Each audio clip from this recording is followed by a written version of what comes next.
paz do Senhor Jesus Cristo ao teu coração.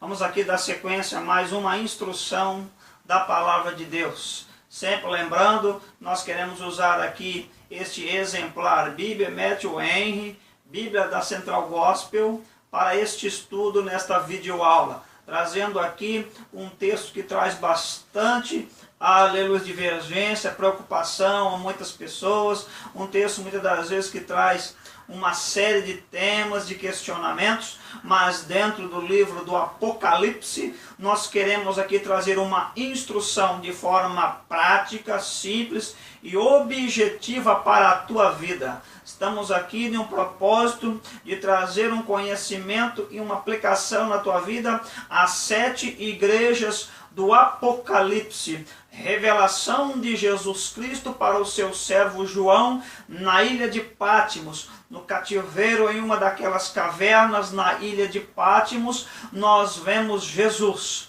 o Todo-Poderoso, trazendo uma revelação. E dentro desta videoaula você irá aprender um pouco mais sobre o Apocalipse, especificamente sobre a igreja de Sardes. Se você gostar aí, quiser aprender e acompanhar conosco, Apocalipse capítulo de número 3. Nós observamos o Todo-Poderoso Jesus trazendo uma instrução ao anjo da igreja, ao pastor da igreja, ao dirigente da igreja, ao líder espiritual de Sardes, algumas instruções de forma contundente, de forma prática, de forma objetiva, de forma direta, para a condução do rebanho de Cristo. Para título de conhecimento, a palavra Sardes significa uma pedra que permanece, ou aquela que permanece. Logo, um contraponto muito importante nesta instrução, porque no capítulo 3 e verso 1, Jesus diz assim: tem nomes do que está vivo, porém morto estás. Logo nós vemos aqui um confronto, um confrontamento entre o significado da origem da palavra Sardes e a vivência da igreja que estava em Sardes. Aleluia, aquela que fica, aquela que permanece, com relação àquela que tem aparência, mas na verdade está morta. Num local onde, a título de informação, se começaram a cunhar, a se formar, a se trabalhar nas primeiras moedas de ouro, prata e bronze, e assim por diante, ou seja, o dinheiro, capital estava estando, aleluia, à disposição da sociedade a partir daquele momento.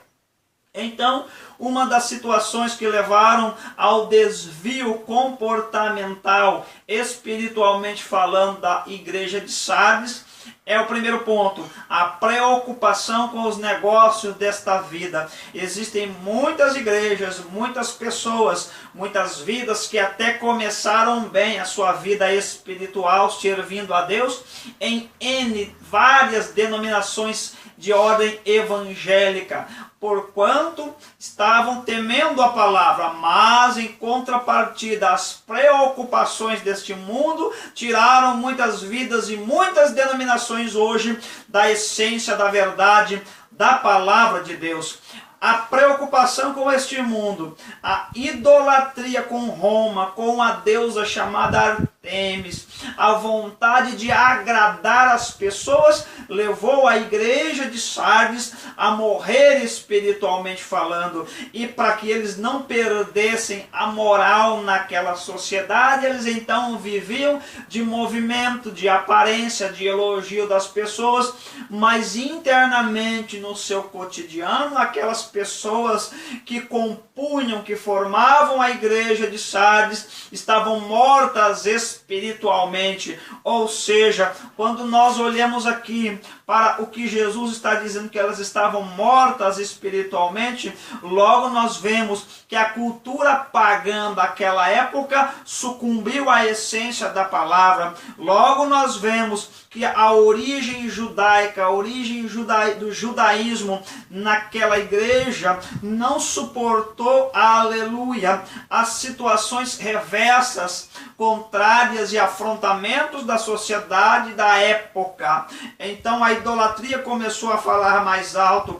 Há um sentido, um esgotamento espiritual. O caos espiritual estava alojado sobre a igreja de Sardes. E neste segundo ponto, nesta instrução, eu te digo, talvez você está no caos, vivendo hoje o caos espiritual. Talvez você está vivendo hoje o apagar das luzes espiritualmente falando, uma morte espiritual. Mas assim como Cristo se lembrou da igreja de Sardes, ele se lembra da tua vida e te diz, somente em Cristo ele pode fazer um milagre e trazer a restauração da tua vida espiritual, a restauração da tua família, a restauração do teu casamento, a restauração da saúde na tua vida, a restauração financeira, porque para Deus não há impossível. Então creia nesta palavra, partindo para mais um ponto, dentro desta igreja de Sardes, naquele esgotamento espiritual, a liderança precisava tomar uma posição.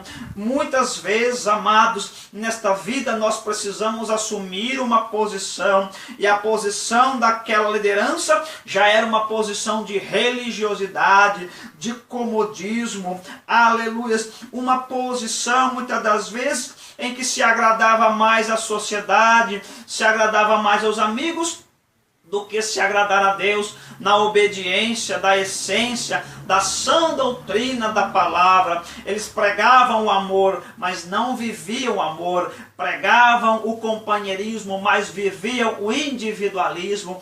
Pregavam, aleluia, o abandono do ego, das paixões, mas viviam em busca, aleluia, de se conquistar, em busca de objetivos terrenos. Então Jesus diz que ali aquela igreja era uma igreja hipócrita, e havia um pequeno número naquela igreja de crentes fiéis que não estavam sendo valorizados pela liderança, não estavam mais tendo apoio da liderança. E Jesus, vendo que aqueles crentes fiéis, um pequeno número, estavam sucumbindo, Jesus traz uma palavra de ordem à liderança para vigiar e resgatar, não permitir que eles se perdessem. E diz, aqueles que venceram andarão comigo com vestes brancas. Talvez você possa estar nesta situação na tua vida, ninguém está dando valor para a tua vida, ninguém está te apoiando ministerialmente falando, ninguém está fazendo uma visita neste momento de caos, de fraqueza espiritual para a tua vida, mas Jesus está te dizendo que os olhos dele que veem todas as coisas, que o Deus que tem as 7 estrelas nas suas mãos, que o Deus tem aquele que passeia no meio dos 7 castiçais, dos 7 candeeiros, te ama e não abre mão da tua vida, e a recompensa é certa no galardão nos céus. Nós vemos que a falta de integridade espiritual levou à morte, falta muitas das vezes de desempenho na palavra, falta muitas das vezes de obras, de alcançar a perfeição. Que é isto? É não parar os propósitos que Deus coloca no nosso coração, mas sim ir avante, obras inacabadas. Quantas pessoas estão assim nos dias de hoje, que começam um projeto, começam uma boa obra, começam um princípio para agradar a Deus segundo a sua palavra, mas ficam pelo caminho. Faça propósitos, faça projetos, busque em oração, mas não abra mão destes princípios, vá até o fim. Deus, quando toma um projeto, uma peleja nas suas mãos, o Senhor vai até o fim. Ele não abandona a vida daquele que confia na sua palavra. Ponto. Visita lá o nosso canal no YouTube, nossa página no Facebook, nosso Twitter, divulga, evangelize já. Que Deus te abençoe em nome de Jesus.